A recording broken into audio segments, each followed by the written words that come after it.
Hi everyone, I'm JD from Willow Journals. Welcome back to my channel.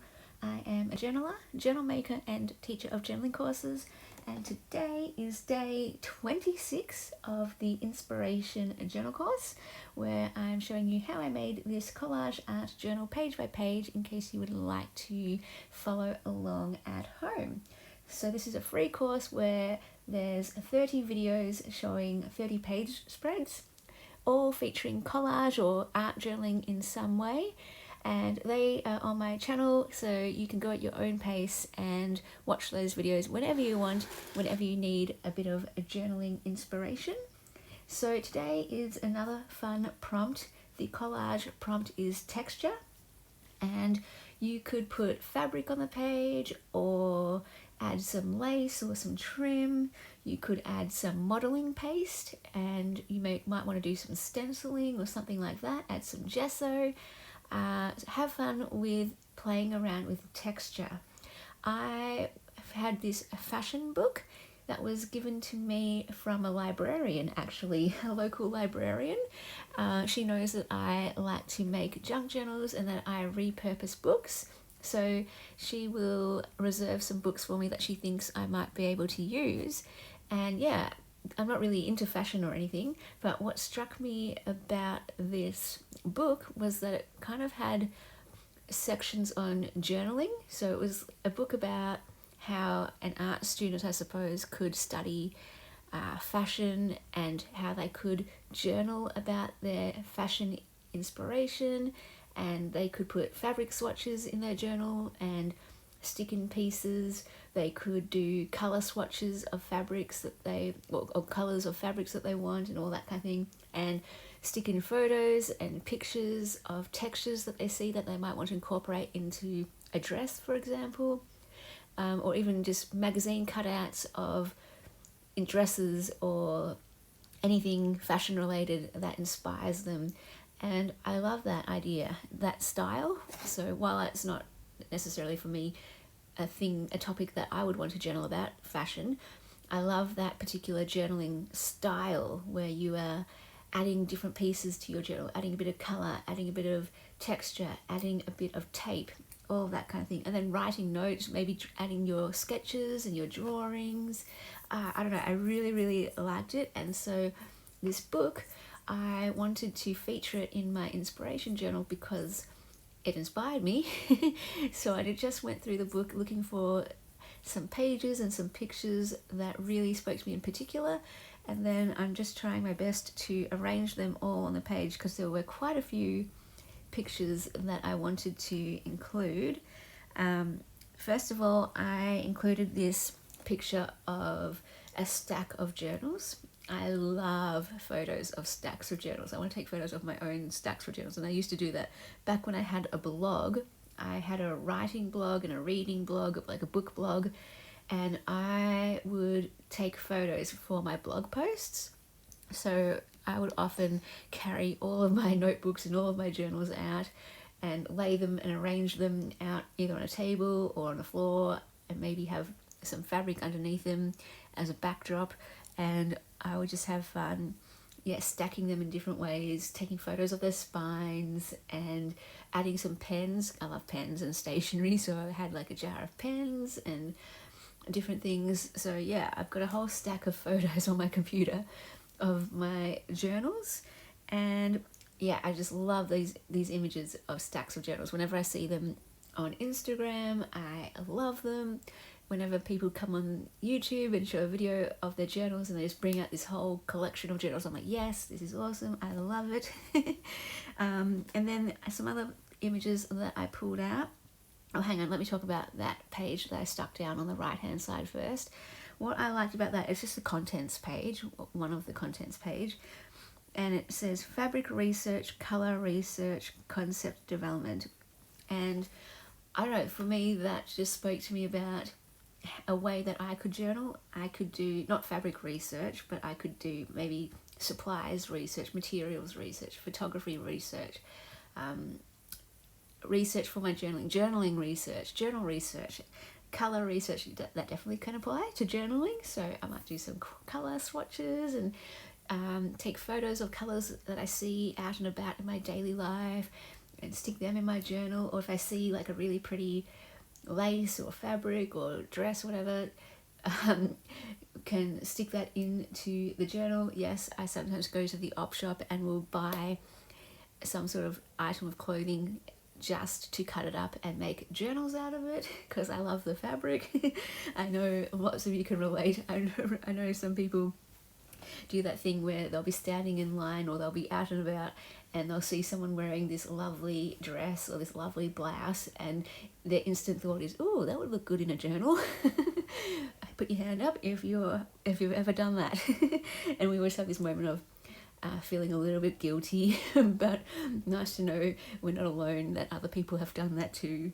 So yeah, I like that idea of doing my own journaling research. And in a way, this inspiration journal is my version of this fashion book. It's my version of putting my journaling inspiration into this book and, you know, sticking different things in, taping things in, stapling other things in. And then anytime I look through this book, I can be reminded of, oh yeah, I want to try that out. Or yeah, that's an idea I want to try. Oh yeah, that's something I want to do on my journal page. I would like to journal like that one day. I would like to create a book like that one day. So this book really helps for that. Because you know when you have ideas, you see something, you're like, oh, that's a good idea.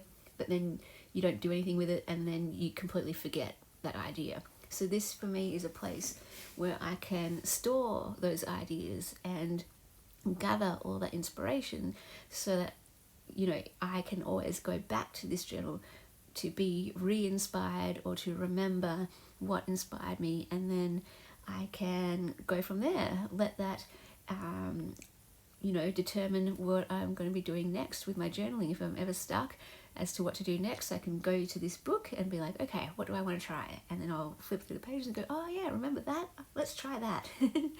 And I love the idea of using a combination of different things.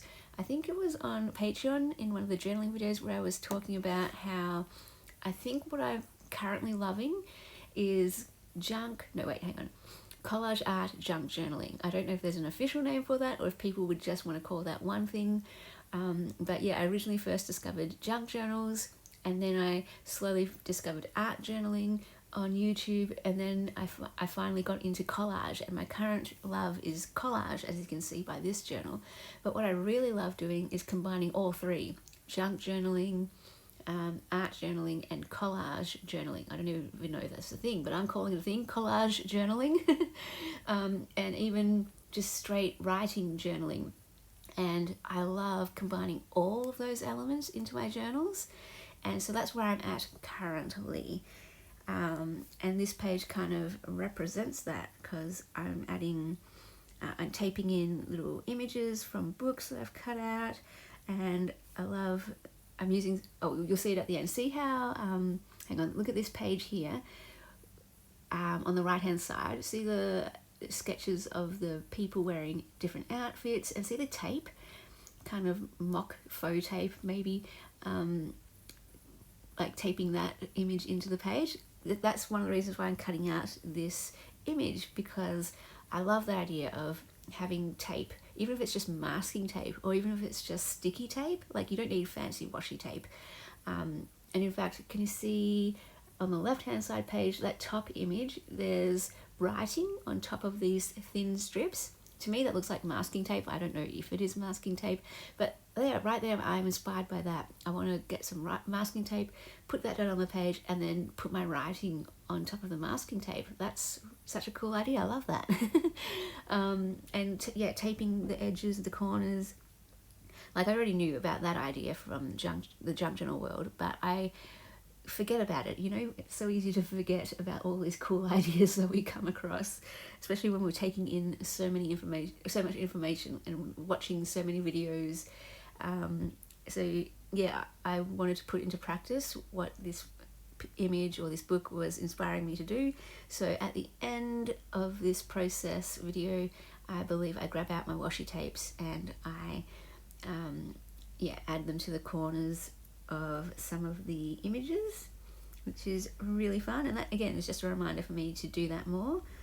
And yeah, that top image as well. I'll talk a bit more about that. That's kind of representing the color swatches. And I love how, yeah, on the left hand side page of that top image, I hope you're following me, stay with me, it looks like little paint chips almost, or little color palette from, I don't know, painting or something. And then if you see on the right hand side page of that top image, it looks like that tape is taping in fabric, and I can see it closer up and I can tell, to me it actually looks like textures. It's not just an image, like a photo stuck in of all of those pieces. It's actually individual pieces of fabric strips taped down. I'm like, I love that idea. You don't need a whole heap of fabric that you need to cover your page with. You just need a little strip sometimes, and I'm pretty bad at doing that. I tend to, when I like something, I like it to the max and I want it all on my page. I just want to cover my page with the whole thing. So one thing I have to learn is less is more sometimes, especially with my fabrics and pretty patterned papers. I tend to just want to put the whole, like keep it whole and preserve it.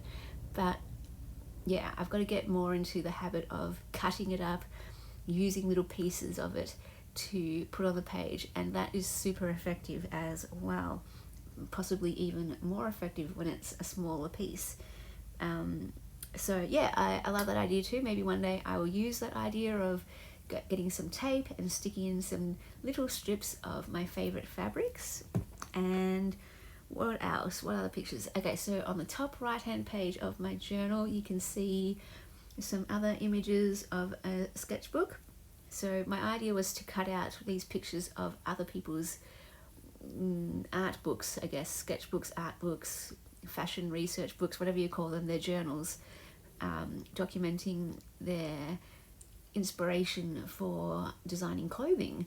And yeah, I just love seeing people's journal pages. That's my favorite thing, seeing people's writing, seeing people's pictures that they put on their page.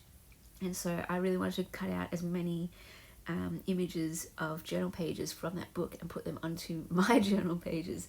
And yeah, I love that there's got the sketching and it's annotated, that particular one. Like there's one on the left hand side page, there's sketches too, but the one in the top right hand corner has little annotations on it, and I love that. I have this like idealistic vision of being able to do a quick sketch of something I saw during the day and then annotating it quickly and just saying, oh yeah, I went for a walk today and I saw this lovely bird on the fence or something. And just a quick memory like that.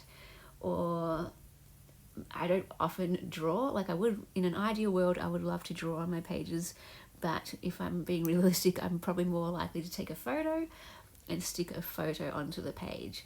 And yeah, speaking of photos, I would love to be able to just print directly from my phone. Just little, maybe sticker paper photos, have a little phone printer, portable, so that I could do it right then and there. The only thing is I do everything in bulk, so I'd want to print like 1 million photos rather than just every now and then. So I'm just trying to find the most cost-effective photo printer, before I could live out that particular journaling dream. So yeah, I have just included one more image of this, another little hand-drawn illustration at the bottom. What I liked about that one was, yeah, it's got the 3 ladies in different outfits, but then it's also got this little colour swatch down the bottom of sort of my favourite kind of pastel colours. So we've got the blue and the green and the pink and the brown and all of that kind of thing. So I thought that was cute, having the illustration of the clothing matched with the colour swatches. Oh yeah, so here, this is where I've got out my washi tapes. I got these from Stationery Pal. It's got a whole bunch of pastel colours, all different colours from there, and I have a link to their online shop plus a coupon code if you are interested. That helps me out actually. Any sales from that, I get a small, tiny minuscule commission. So that every little bit helps though. As always, when you're a small business owner, and that link is in every one of my videos if you ever need to search for that. Sometimes I get emails saying, what was the link again? So it's in any of my videos, any of the major links that you need, they are all in the bottom of the description box for all of my videos. And yeah, it's a bit of a cluttered, busy page, but I just wanted to get so much on here because I was so inspired by this book. For my writing space, I added some little square note papers.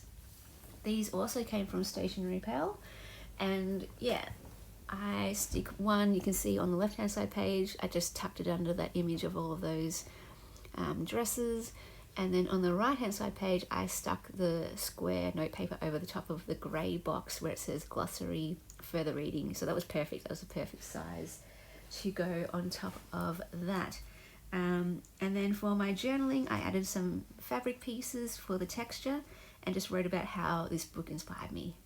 A big special thank you to all my beautiful patrons who supported in May. Thank you for allowing me to do this for another month. I hope you absolutely love being a patron and all the extra rewards you get over on my Patreon. You get access to extra videos and printables and personal updates, first access to my journals and much more. So if you'd like to become a patron in June, feel free to check out the link in the description box to my Patreon.